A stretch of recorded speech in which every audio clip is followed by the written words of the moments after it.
ಮಸಣದ ಹೂ ಸಿನಿಮಾಗಿಂತ ಒಂದು ಸಾಕ್ಷಿ ಬೇಕು ಅವ್ರನ್ನ ಕಲಾವಿದೆ ಅಂತ ಒಪ್ಕೊಳ್ಳೋದಕ್ಕೆ. 14 ವರ್ಷದ ಹುಡುಗಿ ಥರ ಕಾಣ್ತಿದ್ರು. ಸೊ ಅದೊಂದು ಅವರಿಗೆ ವರ. ಅವರು ಏಜ್ ಕಾಣ್ತಿರ್ಲಿಲ್ಲ ಅವರಿಗೆ. ಅವರ ನಿಜವಾದ ಏಜ್ಗಿಂತ 20 ವರ್ಷ ಚಿಕ್ಕವರಾಗಿ ಕಾಣ್ತಿದ್ರು ಅವರು. ಸರ್, ಎಲ್ಲರನ್ನೂ ಬಹಳ ಗೌರವದಿಂದ ಮಾತನಾಡಿಸ್ತಾ ಇದ್ರು. ಅಣ್ಣ ಅವರ ಗುಣ ಅವರಲ್ಲಿತ್ತು. ಯಾರಿಗೂ ಅವ್ರು ನೋವು ಮಾಡ್ತಿರ್ಲಿಲ್ಲ.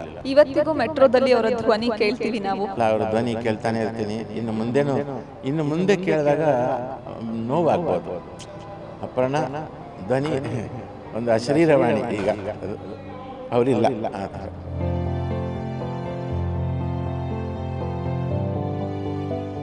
ಕನ್ನಡ ಭಾಷೆ, ಅಚ್ಚ ಕನ್ನಡದ ನಿರೂಪಣೆ, ಅದ್ಭುತವಾದಂಥ ಕಂಠ, ಇದೆಲ್ಲದಕ್ಕೂ ಸಮಾನಾರ್ಥಕ ಪದ ಅಪರ್ಣ ಅವರು ಮಜಾ ಟಾಕೀಸ್ ಮೂಲಕ ಎಲ್ಲರನ್ನೂ ನಗೆಗಡಲಲ್ಲಿ ತೇಲಿಸಿದ್ರು.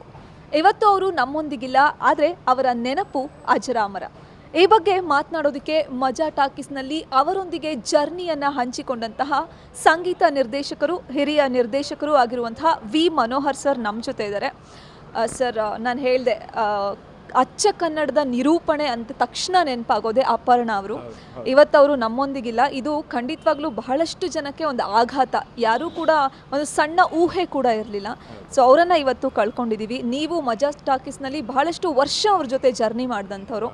ಅವರ ಒಡನಾಟ ಹೇಗಿತ್ತು ಸರ್ ನಿಮಗೆ? ನಾನು ಅವರನ್ನು ಪರಿಚಯ ನನಗೆ ಆಗಿದ್ದು ಸುಮಾರು 30 ವರ್ಷದ ಹಿಂದೆ. ಈ ಕಾರ್ಯಕ್ರಮಗಳಲ್ಲಿ ನಾನು ಅತಿಥಿಯಾಗಿ ಹೋಗಿದ್ದಾಗ, ಅವರು ನಿರೂಪಕಿಯಾಗಿ ಕೆಲಸ ಮಾಡ್ತಿದ್ದಾಗ ಅವ್ರ ಬಗ್ಗೆ ಆವಾಗ ಅಷ್ಟು ಗೊತ್ತಿರಲಿಲ್ಲ. ಬಟ್ ಮಜಾ ಟಾಕೀಸಲ್ಲಿ ನಾವು ಜೊತೆಯಲ್ಲಿ ಕೆಲಸ ಮಾಡಿದ ಮೇಲೆ ಅವರು ಅದಾದಮೇಲೆ ಅದಕ್ಕೆ ಹಿಂದೆ ಸ್ವಲ್ಪ ನಾನು ಕನ್ನಡಪ್ರಭದಲ್ಲಿ ಅವರು ಸಖಿ ಗೀತ ಅಂತ ಒಂದು ಕಾಲಂ ಬರೀತಿದ್ರು. ಅದರಲ್ಲಿ ಸಮಾಜದ ಕೆಲವು ವಿಚಾರಗಳು, ಅಂದರೆ ಮನುಷ್ಯ ಏನೇನು ಮಾಡ್ತಾನೆ, ಹೇಗಿರ್ತಾನೆ, ಅನ್ಯಾಯಗಳು ಯಾವ ಥರ ನಡೀತವೆ ಎಲ್ಲವನ್ನು ಬರಿತಾಯಿದ್ರು. ತುಂಬ ಚೆನ್ನಾಗಿ ಮನ ಮುಟ್ಟೋ ಥರ ಬರಿತಾಯಿದ್ರು. ಸೊ ಅವರ ಕಾಲಮ್ನ ಓದಿ ನಾನು ತುಂಬ ಅವರ ಬಗ್ಗೆ ಗೌರವ ಜಾಸ್ತಿ ಆಯಿತು. ಆಮೇಲೆ ಮಜಾ ಟಾಕೀಸಲ್ಲಿ ನಾವು ಜೊತೆಯಲ್ಲಿ ಕೆಲಸ ಮಾಡೋ ಸಂದರ್ಭ ಬಂದಾಗ ಇನ್ನಷ್ಟು ಹತ್ತಿರ ಆದರು. ಅವರು ಬರೀ ನಿರೂಪಕಿ ಮಾತ್ರ ಅಲ್ಲ, ಕವಯಿತ್ರಿ ಕೂಡ, ಲೇಖಕಿ ಕೂಡ, ಜೊತೆಗೆ ಸಾಮಾಜಿಕ ಕಾಳಜಿ ಇರುವಂಥವರು. ಆಮೇಲೆ ಇನ್ನೊಂದು ಮುಖ್ಯವಾದ ವಿಚಾರ ಅಂತಂದರೆ, ಅವರು ನಿರೂಪಣೆ ಮಾಡುವಾಗ ಅದಕ್ಕೆ ತಯಾರಿ ನಡೆಸ್ತಾಯಿದ್ರು. ಆ ತಯಾರಿ ಯಾವ ಥರ ಅಂತಂದರೆ, ಅವರಿಗೆ ಓದೋ ಹುಚ್ಚು ಜಾಸ್ತಿ. ಒಂದು ಕತೆ, ಕಾದಂಬರಿ, ಕವನಗಳು, ದೊಡ್ಡ ಕುವೆಂಪು, ಬೇಂದ್ರೆ ಇರ್ಬೋದು, ಜಿ ಎಸ್ ಶಿವರುದ್ರಪ್ಪ ಇರ್ಬೋದು, ಆಮೇಲೆ ದಾಸರ ಪದಗಳಿರ್ಬೋದು, ಸರ್ವಜ್ಞ ವಚನಗಳಿರ್ಬೋದು, ಆಮೇಲೆ ಮಂಕುತಿಮ್ಮನ ಕಗ್ಗ ಇರ್ಬೋದು. ಯಾಕೆ ಅವರು ಅಷ್ಟು ಓದ್ತಿದ್ರು ಅಂತಂದರೆ, ಅವರ ನಿರೂಪಣೆಯಲ್ಲಿ ಮಧ್ಯೆ ಮಧ್ಯೆ ಅದನ್ನು ಕೋಟ್ ಮಾಡೋದಕ್ಕೆ ಹೆಲ್ಪ್ ಆಗ್ತಿತ್ತು. ಸೊ ಹಾಗಾಗಿ ಅಷ್ಟು ತಯಾರಿ ಮಾಡಿಕೊಂಡು ಅವರು ಮಾತಾಡೋದ್ರಿಂದ ಅವರ ಕನ್ನಡ ಅಷ್ಟು ಸ್ಪಷ್ಟ ಕನ್ನಡ, ಉಚ್ಚಾರ ದೋಷಗಳಿಲ್ಲ, ಆಮೇಲೆ ಜಾಸ್ತಿ ಆರ್ಭಟ ಇಲ್ಲ, ಕೂಗಾಟ ಇಲ್ಲ. ಇದು ತುಂಬ ಮಂದಿಗೆ ಅದು ಇಷ್ಟ ಆಗ್ತಿತ್ತು.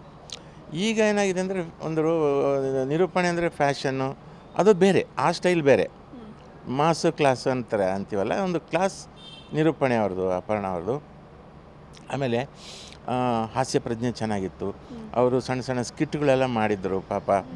ಆಮೇಲೆ ನಮ್ಮ ಮಜಾ ಟಾಕೀಸ್ಗೆ ಬರುವಾಗ ನಾವೆಲ್ಲ ಒಟ್ಟಿಗೆ ರಿಹರ್ಸಲ್ ಮಾಡ್ತಿದ್ವಿ ಸುಜನ್ ಅವರ ಮನೆಯಲ್ಲಿ. ನಾಳೆ ಶೂಟಿಂಗ್ ಇದೆ ಅಂದರೆ ಇವತ್ತು ರಿಹರ್ಸಲ್ ಮಾಡ್ತಿದ್ವಿ. ಆವಾಗ ಕುರ್ಕುಲ್ ತಿಂಡಿ ಎಲ್ಲ ತರೋರು, ನಮಗೆಲ್ಲ ಹಂಚೋರು, ತುಂಬ ಜಾಲಿಯಾಗಿರೋರು. ಅವರು ಯಾವಾಗಲೂ ನಗ್ನಾಗ್ತಾ ಇರೋರು. ಅವರ ಮನಸ್ಸಲ್ಲಿ ಏನೇನಿದೆ ಅನ್ನೋದು ಎಲ್ಲೂ ಅವರು ತೋರ್ಪಡಿಸ್ಕೊಂಡಿಲ್ಲ. ನೋಡಿ, ನನಗೆ 2 ವರ್ಷದ ಹಿಂದೆ ಒಂದು ಗುಸು ಸುದ್ದಿ ಬಂತು, ಅಪರ್ಣ ಅವರಿಗೆ ನಾವು ಹುಷಾರಿಲ್ಲ ಅಂತೆ, ಕ್ಯಾನ್ಸರ್ ಅಂತೆ ಅಂತ. ಬಟ್ ನಾನು ಹೆಂಗೆ ಕೇಳೋದು? ಯಾಕಂದರೆ ಆ ಸುದ್ದಿ ಬಂದು 2-3 ದಿವಸಕ್ಕೆ ಅವರು ಒಂದು ಫಂಕ್ಷನಲ್ಲಿ ಸಿಕ್ಕಿದ್ರು, ಅಲ್ಲಿ ನಿರೂಪಣೆ ಮಾಡ್ತಾಯಿದ್ರು. ನಾನು ಅತಿಥಿಯಾಗಿದ್ದೆ. ಅರೆ, ಇಷ್ಟು ಚೆನ್ನಾಗಿ ನಿರೂಪಣೆ ಮಾಡ್ತಾರೆ, ನಗ್ನಗ್ತಾ ಮಾತಾಡ್ತಾರೆ, ಇವ್ರಿಗೆ ಕ್ಯಾನ್ಸರಾ? ಯಾರೋ ಸುಳ್ಳು ಸುದ್ದಿ ಹಬ್ಸಿರ್ತಾರೆ ಅಂತ. ಮತ್ತು ಯಾರ ಥರದ ಕೇಳೋದು ಹೇಗೆ? ಕ್ಯಾನ್ಸರ್ ಅಂದರೆ ದೊಡ್ಡ ಕಾಯಿಲೆ, ಅದು ನಿಮಗೆ ಕ್ಯಾನ್ಸರ್ ಅಂತ ಹೌದಾ ಅಂತ ಕೇಳೋಕ್ಕಾಗಲ್ಲ. ಹಾಗೆ ನಾನು ಅದು ಸುಳ್ಳಿರ್ಬೋದು ಅಂತ. ಬಟ್ ಇತ್ತೀಚೆಗೆ ಅಂದರೆ ಸುಮಾರು ಜನವರಿಯಲ್ಲಿ ಒಂದು ಫಂಕ್ಷನಲ್ಲಿ ನಾನು ಅತಿಥಿಯಾಗಿದ್ದೆ. ಅವರು ನಿರೂಪಕಿಯಾಗಿ ಬಂದಿದ್ರು ಅಲ್ಲಿಗೆ. ಅದೇ ನಾನು ಲಾಸ್ಟ್ ನೋಡಿದವ್ರನ್ನ. ಅದಾದಮೇಲೆ ಆ ಫೋಟೋಸ್ ಎಲ್ಲ ನನಗೆ ಕಳಿಸಿ ಅಂತೆಲ್ಲ ಫೋನ್ ಮಾಡಿದರು. ಫೋಟೋಸ್ ಕಳಿಸಿದೆ ನಾನು. ಆಮೇಲೆ ಮತ್ತೆ ಇತ್ತೀಚೆಗೆ ಒಂದು ವಾರದಿಂದ ಯಾರೋ ಹೇಳಿದ್ರು ಸ್ವಲ್ಪ ಸೀರಿಯಸ್ ಆಗಿದೆ ಅಪರ್ಣಾಗೆ ಅಂತ. ಆವಾಗ ನನಗೆ ನೋಡ್ಕೊಂಬರಬೇಕು ಅಂತ, ಬಟ್ ನನ್ನ ಈ ಬ್ಯುಸಿ ಶೆಡ್ಯೂಲಲ್ಲಿ ಆಗಲೇ ಇಲ್ಲ. ಆಮೇಲೆ ಈ ಸಡನ್ ಶಾಕಿಂಗ್ ನ್ಯೂಸ್ ಬಂತು, ಅವರು ಇಲ್ಲ ಹೋಗೇ ಬಿಟ್ರು ಅಂತ. ಆವಾಗಲೂ ಅದು ಸುಳ್ಳು ಸುದ್ದಿ ಇರ್ಬೋದಾ ಅಂತ ಅಂದರೆ, ಬಟ್ ಅದು ಕನ್ಫರ್ಮ್ ಆಗೇ ಬಂತು ನ್ಯೂಸಲ್ಲಿ. ತುಂಬ ನೋವಾಯಿತು. ಒಂದು ಒಳ್ಳೆ ಹೆಣ್ಮಗಳು, ಒಳ್ಳೆ ಮನಸ್ಸಿನ ಹೆಣ್ಮಗಳು ನೋಡಿ. ನಾವು ಗಂಡಸರೇ ನಮ್ಮ ನೋವು ಮುಚ್ಚಿಡೋಕ್ಕಾಗಲ್ಲ ನಮಗೆ. ಹೆಣ್ಮಕ್ಳಂತೂ ಅವರು ಸ್ವಲ್ಪ ದುರ್ಬಲ ಇರ್ತಾರೆ. ಅವರಿಗೆ ತಮ್ಮ ನೋವು ಕಷ್ಟಗಳನ್ನ ಯಾರ ಹತ್ರ ಆದರೂ ಹೇಳ್ಕೊಳ್ತಾರೆ. ಆದರೆ ಅದು ಎಷ್ಟು ಗಟ್ಟಿ ಮನಸ್ಸಿರಬೇಕು ಅಪರ್ಣ ಅವರಿಗೆ, ಅದನ್ನು ಸಹಿಸ್ಕೊಂಡು ಅದನ್ನು ಮುಚ್ಚಿಟ್ಕೊಂಡು ಯಾರಿಗೂ ತನ್ನ ನೋವು ಹೇಳದೆ ಎಲ್ಲರೊಂದಿಗೆ ನಗ್ನಗ್ತಾ ಎಲ್ಲರನ್ನೂ ನಗಿಸ್ತಾ ಇರೋದು, ನೋವು ನುಂಗಿ, ಅದು ತುಂಬ ಗ್ರೇಟ್ ಆ ವಿಚಾರವಾಗಿ. ಎಷ್ಟು ವರ್ಷಗಳು ಒಟ್ಟಿಗೆ ಜರ್ನಿ ಮಾಡಿದ್ದು ಸರ್ ಮಜಾ ಟಾಕೀಸಲ್ಲಿ? ಎಷ್ಟು ವರ್ಷಗಳು ಒಟ್ಟಿಗೆ ಕೆಲಸ ಮಾಡಿದ್ರಿ ಮತ್ತು ಮಜಾ ಟಾಕೀಸ್ ಕಾರ್ಯಕ್ರಮ ಮುಕ್ತಾಯ ಆಗಿ ಎಷ್ಟು ವರ್ಷ ಆಯಿತು? ಮಜಾ ಟಾಕೀಸ್ ಮುಗಿದು 5 ವರ್ಷ ಆಯಿತು. ಅದಕ್ಕೆ ಹಿಂದೆ 5 ವರ್ಷದಲ್ಲಿ ನಾವು ಜೊತೆಯಲ್ಲಿ ವರ್ಕ್ ಮಾಡ್ತಿದ್ವಿ.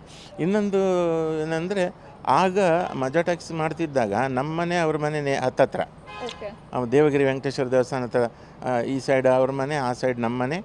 ಹಾಗಾಗಿ ನಾವು ಜೊತೆಯಲ್ಲೇ ಹೋಗ್ತಿದ್ವಿ. ಅವ್ರ ಕಾರಲ್ಲಿ ಜೊತೆಯಲ್ಲಿ ನನ್ನ ಮನೆಗೆ ಡ್ರಾಪ್ ಮಾಡಿ ಅವರು ಹೋಗ್ತಿದ್ರು. ಆ ಥರ ಹೋಗ್ತಾ ದಾರಿ ಉದ್ದಕ್ಕೂ ರಾಜಕೀಯದ ವಿಚಾರ, ಸಿನಿಮಾ ವಿಚಾರ, ಹಳೆಯ ಸಿನಿಮಾಗಳ ವಿಚಾರಗಳು, ಅವ್ರ ತಂದೆ ವಿಚಾರಗಳು, ಅದೆಲ್ಲ ಮಾತಾಡ್ತಾ ಬರ್ತಿದ್ರು. ಮತ್ತು ನನ್ನ ಹತ್ರನೂ ಕೇಳ್ತಾಯಿದ್ರು, ಹೇಗೆ ಬಂದ್ರಿ, ಏನೇನು ಅನುಭವಗಳು ನಿಮ್ಮದು, ಅದೆಲ್ಲ ಕೇಳ್ತಾಯಿದ್ರು. ಅಷ್ಟೊಂದು ಇದಿತ್ತು. ಮಜಾ ಟಾಕೀಸ್ನ ವರಲಕ್ಷ್ಮಿ ಪಾತ್ರ ಎಲ್ರಿಗೂ ಕೂಡ ಬಹಳ ಇಷ್ಟ ಆಗಿತ್ತು. ಬಹುಶಃ ಅಪರ್ಣ ಅವರ ಮತ್ತೊಂದು ಶೇಡ್ ನೋಡಿದ್ದು ನಾವು ಮಜಾ ಟಾಕೀಸಲ್ಲಿ. ಅಂದರೆ ಅವ್ರನ್ನ ನೋಡಿದ ರೀತಿನೇ ಬಹಳ ಬೇರೆ ಇತ್ತು. ಮಜಾ ಟಾಕೀಸಲ್ಲಿ ಇನ್ನೊಂದು ಶೇಡ್ ನೋಡಿದ್ವಿ ಅಂತ ಅನಿಸ್ತು. ಹೌದು, ಅದರಲ್ಲಿ ಆ ನಾಗವಲ್ಲಿ ಪಾತ್ರ ಅವ್ರು ಮಾಡಿದಂತೂ ಅದಂತೂ ನಾವು ಬಿದ್ದು ನಕ್ಕಿದ್ವಿ ಆ ಶೂಟಿಂಗ್ ಟೈಮಲ್ಲಿ. ಯಾಕಂದರೆ ಅವ್ರ ಶೂಟಿಂಗು ಅಲ್ಲಿ ನಡೀತಾ ಇದ್ದರೆ ನಾವು ಎದುರುಗಡೆ ಕೂತ್ಕೋತಿದ್ವಿ. ನಮ್ಮದು ನನ್ನ ಸರದಿ ಬಂದಾಗ ಅವ್ರು ಈ ಕಡೆ ಕೂತ್ಕೋತಿದ್ರು. ಜೊತೆಯಲ್ಲಿ ಒಂದೊಂದು ಸಲ ಸ್ಟೇಜ್ ಒಂದೇ ಇದರಲ್ಲಿ ಇರ್ತಿದ್ವಿ, ಒಂದೇ ಎಪಿಸೋಡಲ್ಲಿ ಇರ್ತಿದ್ವಿ. ಬಟ್ ಆ ನಾಗವಲ್ಲಿ ಟೈಮಲ್ಲಿ ನಾನು ಈ ಕಡೆ ಕೂತು ನೋಡ್ತಿದ್ದೆ. ನನಗೆ ಸಿಕ್ಕಾಬಟ್ಟೆ ನಗು. ಅವರು ಶ್ವೇತಾ ಚಂಗಪ್ಪ ಇಬ್ಬರು ತಿಂದಾಕೋರು, ಅಷ್ಟು ಚೆನ್ನಾಗಿತ್ತು. ಆಮೇಲೆ ಇದು ಅಂಥ ಅದರದ್ದು ಒಂದು ಎಪಿಸೋಡು, ಕೈದಿ ಥರ ಯಾವ ಪಾತ್ರ ಕೊಟ್ಟರು ಆ ಪಾತ್ರದಲ್ಲಿ ಅದಕ್ಕೆ ಒಂದು ಹೊಸ ಕಳೆ ತುಂಬಿ ಅದನ್ನು ನಗಿಸೋರು ಅವರು. ಮಸಣದ ಹೂ ಸಿನಿಮಾಗಿಂತ ಒಂದು ಸಾಕ್ಷಿ ಬೇಕು ಅವ್ರನ್ನ ಕಲಾವಿದೆ ಅಂತ ಒಪ್ಕೊಳ್ಳೋದಿಕ್ಕೆ. ಖಂಡಿತ. ನೋಡಿ, ಅವರು ಆಗ ಅವ್ರಿಗೆ 18 ವರ್ಷ ಇರಬೇಕು. ಅದರಲ್ಲೂ ಕೂಡ ಮುದ್ದಾಗಿ ಅದರಲ್ಲಿ ಹೆಂಗೆ ಕಾಣ್ತಿದ್ರು ಅಂದರೆ, ಒಂದು 14 ವರ್ಷದ ಹುಡುಗಿ ಥರ ಕಾಣ್ತಿದ್ರು. ಸೊ ಅದೊಂದು ಅವರಿಗೆ ವರ. ಅವರು ಏಜ್ ಕಾಣ್ತಿರ್ಲಿಲ್ಲ ಅವರಿಗೆ. ಅವರ ನಿಜವಾದ ಏಜ್ಗಿಂತ 20 ವರ್ಷ ಚಿಕ್ಕವರಾಗಿ ಕಾಣ್ತಿದ್ರು ಅವರು. ಇತ್ತೀಚೆಗೆ ಕ್ಯಾನ್ಸರ್ ಪೀಡಿತರಾಗಿದ್ದರೂ ಕೂಡ ಅವರು ಒಂದು 30-35 ವರ್ಷ ಥರ ಕಾಣ್ತಿದ್ರು. ಅದು ಒಂದು ಇದು. ಆದರೆ ಏನು ಪ್ರಯೋಜನ, ಎಲ್ಲ ಇದ್ದು ಕೊನೆಗೆ ಅವರು ಹೋದ್ರಲ್ಲ. ಅವರು ಎಷ್ಟು ಕನಸುಗಳಿತ್ತು ಗೊತ್ತಾ ಅವರಿಗೆ, ಒಳ್ಳೊಳ್ಳೆ ಪಾತ್ರಗಳು ಮಾಡಬೇಕು. ಈಗ ಮಜಾ ಟಾಕೀಸ್ ಬಂದ ಮೇಲೆ ಅವರಿಗೆ ಒಂದು ಹೊಸ ಆಸೆ ಹುಟ್ಟಿತು ಅವರಲ್ಲಿ. ನಾನು ಇನ್ನೂ ಒಂದಷ್ಟು ಸಿನಿಮಾಗಳು ಮಾಡಬೇಕು, ಅದರಲ್ಲಿ ಡಿಫ್ರೆಂಟ್ ಶೇಡ್ ಇರುವಂಥದ್ದು ಪಾತ್ರ ಮಾಡಬೇಕು ಅಂತ ಅವರಿಗೆ ಆಸೆ ಇತ್ತು. ಆದರೆ ಆಸೆ ಹೋಗ್ತು, ಅಲ್ಲೇ ಕರಟಿ ಹೋಯ್ತಲ್ಲ. ಅದೆಲ್ಲ ನೆನೆಸ್ಕೊಂಡಾಗ ನಾವೇನೂ ಅಲ್ಲ ಅಂತ. ಇವತ್ತಿಗೂ ಮೆಟ್ರೋದಲ್ಲಿ ಅವರ ಧ್ವನಿ ಕೇಳ್ತೀವಿ ನಾವು. ನೀವು ಯಾವತ್ತಾದರೂ ಮೆಟ್ರೋ ಪ್ರಯಾಣ ಮಾಡಿದ್ದೀರಾ? ಅವರ ಧ್ವನಿ ಕೇಳಿದ್ದೀರಾ? ನಾನು ಮೆಟ್ರೋದಲ್ಲಿ ಆಗಾಗ ಹೋಗ್ತಾ ಇರ್ತೀನಿ, ತಿಂಗಳಿಗೆ 2-3 ಸಲ ಹೋಗ್ತಾ ಇರ್ತೀನಿ. ಆವಾಗೆಲ್ಲ ಅವ್ರ ಧ್ವನಿ ಕೇಳ್ತಾನೆ ಇರ್ತೀನಿ. ಇನ್ನು ಮುಂದೆ ಕೇಳಿದಾಗ ನೋವಾಗ್ಬೋದು. ಅಪರ್ಣ ಧ್ವನಿ ಒಂದು ಅಶರೀರವಾಣಿ ಈಗ, ಅದು ಅವರಿಲ್ಲ ಆ ಥರ. ಸರ್, ಎಲ್ಲರನ್ನೂ ಬಹಳ ಗೌರವದಿಂದ ಮಾತನಾಡಿಸ್ತಾ ಇದ್ರು. ಹಿರಿಯರು ಮಾತ್ರ ಅಲ್ಲ, ಕಿರಿಯರನ್ನು ಗೌರವದಿಂದ ಮಾತನಾಡಿಸುವಂಥ ಗುಣ ಅವರಲ್ಲಿ. ಹೌದೌದೌದು. ಅವರು ಎಲ್ಲರಿಗೂ ರೆಸ್ಪೆಕ್ಟ್ ಕೊಡ್ತಿದ್ರು. ಒಂದು ರೀತಿಯಲ್ಲಿ ಅಣ್ಣ ಅವರ ಗುಣ ಅವರಲ್ಲಿತ್ತು. ಎಲ್ಲರನ್ನೂ ಗೌರವಿಸೋದು, ಎಲ್ಲರನ್ನೂ ಬಹುಚಂದ ಇದು ಮಾಡೋದು, ಯಾರಿಗೂ ಅವರು ನೋವು ಮಾಡ್ತಿರಲಿಲ್ಲ. ಆಮೇಲೆ ಸಿಟ್ಟು ಮಾಡ್ತಾನೆ ಇರಲಿಲ್ಲ ಅವರು. ಅವರಿಗೆ ನೋವಾದಾಗ ಸುಮ್ಮನೆ ಅನುಭವಿಸ್ಕೊಂಡು ಇರ್ತಿದ್ರು ಅಷ್ಟೇ. ಒಂಥರದಲ್ಲಿ ಗಟ್ಟಿಗಿತ್ತಿ ಅಂತ ಹೇಳ್ಬೋದಲ್ಲ. ಗಟ್ಟಿಗಿತ್ತಿ. ಮತ್ತು ಇದೆಲ್ಲ ತಿಳ್ಕೊಂಡ್ರೆ ಬೇರೆ ಹೆಣ್ಣುಮಕ್ಕಳಿಗೆ ಇದು ಆದರ್ಶ. ಯಾಕಂದರೆ ಹೆಣ್ಣುಮಕ್ಕಳು ಬೇಗ ಸ್ಪಂದಿಸ್ತಾರೆ, ಬೇಗ ರಿಯಾಕ್ಟ್ ಮಾಡ್ತಾರೆ. ಅದೆಲ್ಲ ಅದಲ್ಲ. ಅಪರ್ಣ ಹೇಗಿದ್ದರು ಹಾಗೆ ನಾವಿರಬೇಕು ಅಂತ ಎಲ್ಲರೂ ತಿಳ್ಕೊಂಡ್ರೆ ಎಲ್ಲ ಒಂದು ರೀತಿಯಲ್ಲಿ ಗಟ್ಟಿ ಮನಸ್ಸು ಬರುತ್ತೆ. ಇತ್ತೀಚೆಗೆ ಒಂದಷ್ಟು ವಿಡಿಯೋಸ್ ಎಲ್ಲ ನೋಡಿದ್ವಿ. ಅಂದರೆ ಅವರು ಅನಾರೋಗ್ಯಕ್ಕೆ ಒಳಗಾದ ನಂತರವೂ ಕೂಡ ಅವ್ರು ಹೇರ್ ಕಟ್ ಮಾಡಿದ್ಮೇಲೆ ಎಲ್ಲನೂ ಕೂಡ ಆಗಲೂ ಕೂಡ ಅವರು ಅದೇ ರೀತಿಯಲ್ಲಿ ಅಂದರೆ ಖುಷಿಯಿಂದ ಸ್ನೇಹಿತರ ಜೊತೆ ಮಾತಾಡಿಕೊಂಡು ಯಾವತ್ತೂ ಕೂಡ ಅನಾರೋಗ್ಯ ಇದೆ ಅನ್ನೋದನ್ನು ಅವರು ತೋರಿಸ್ಕೊಂಡಿದ್ದೇ ಇಲ್ಲ. ಯಾವುದೋ ಫೋಟೋಸ್ ವಿಡಿಯೋಸ್ ಎಲ್ಲ ನೋಡಿದಾಗ ನಮ್ಗೆ ಹಾಗೆ ಅನಿಸುತ್ತೆ. ಹೌದೌದೌದು, ಅದು ಹೇಳಿದ್ನಲ್ಲ, ಅವರು ಎಲ್ಲ ಮುಚ್ಚಿಟ್ರು, ಯಾರಿಗೂ ಗೊತ್ತು ಮಾಡಲಿಲ್ಲ. ಅದು ಹೇಗೆ ಸಾಧ್ಯ? ಅದು ಕ್ಯಾನ್ಸರ್ ಅಂತ ಕಾಯಿಲೆಯಲ್ಲಿ ಹೇಳದೇ ಇರೋದಕ್ಕೆ ಹೇಗೆ ಸಾಧ್ಯ ಅನ್ನೋದು ನಮಗೆ ಇನ್ನೊಂದು ಆಶ್ಚರ್ಯದ ಸಂಗತಿ. ಇದು ನಿಜಕ್ಕೂ ಗ್ರೇಟ್ ಅಪರ್ಣ. ಸರ್, ಕೊನೆಯದಾಗಿ ನೀವು ಅವರನ್ನು ಕೊನೆ ಬಾರಿ ನೋಡಿದ್ದು, ಮಾತಾಡ್ಸಿದ್ದು? ಇತ್ತೀಚೆಗೆ ಅಂದರೆ 6 ತಿಂಗಳ ಹಿಂದೆ ಜನವರಿ 15ಕ್ಕೆ ಒಂದೇ ಫಂಕ್ಷನ್ನಲ್ಲಿ ಅವರು ನಿರೂಪಕಿಯಾಗಿದ್ದರು, ನಾನು ಅತಿಥಿಯಾಗಿದ್ದೆ. ಆವತ್ತು ನಾವು ಜೊತೆಯಲ್ಲಿ ತುಂಬ ಹೊತ್ತು ತಮಾಷೆ ಹರಟೆಗಳು. ಬಟ್ ಆವಾಗ ಅವರು ಕ್ಯಾನ್ಸರ್ ಪೀಡಿತ ಅಂತ ನನಗೆ ಗೊತ್ತೇ ಇರಲಿಲ್ಲ. ಅಷ್ಟು ಸಲೀಸಾಗಿ ಮಾತಾಡ್ತಾಯಿದ್ರು. ಯಾಕಂದರೆ 6 ತಿಂಗಳ ಹಿಂದೆ ಅಂದರೆ 2 ವರ್ಷದಿಂದ ಅವರು ಕ್ಯಾನ್ಸರ್ ಆಗಿರೋದು ಗುಸು ಸುದ್ದಿ ಇತ್ತು, ಅದನ್ನು ನಾನು ನಂಬಲಿಲ್ಲ. ಆದರೆ 6 ತಿಂಗಳ ಹಿಂದೆ ಅಂದರೆ ಸ್ವಲ್ಪ ಆಲ್ಮೋಸ್ಟ್ ಹತ್ತತ್ರ ಫೈನಲ್ ಸ್ಟೇಜ್ ಅದು. ಆದರೂ ಕೂಡ ಅವರು ಮತ್ತು ಕೆಲಸ ಮಾಡ್ತಾಯಿದ್ರು, ಕೆಲಸದಲ್ಲಿ ಉತ್ಸಾಹ ಇತ್ತು ಅವರಿಗೆ. ಅವರು ಅಂದ್ಕೊಂಡಿರಲಿಲ್ಲ, ನಾವ್ಯಾರು ಅಂದ್ಕೊಂಡೇ ಇರಲಿಲ್ಲ ಹಿಂಗಾಗುತ್ತೆ. Thank you sir. ಧನ್ಯವಾದ. ಇದಿಷ್ಟು ಕೂಡ ಅಪರ್ಣ ಅವರ ಜೊತೆಗಿನ ನೆನಪುಗಳನ್ನು ಹಂಚಿಕೊಂಡಂತಹ ವಿ ಮನೋಹರ್ ಅವರ ಮಾತುಗಳು. ನೋಡ್ತಾ ಇರಿ ಗ್ಯಾರಂಟಿ ನ್ಯೂಸ್. ಗ್ಯಾರಂಟಿ ನ್ಯೂಸ್, ಸುದ್ದಿ ಖಚಿತ, ನ್ಯಾಯ ನಿಶ್ಚಿತ.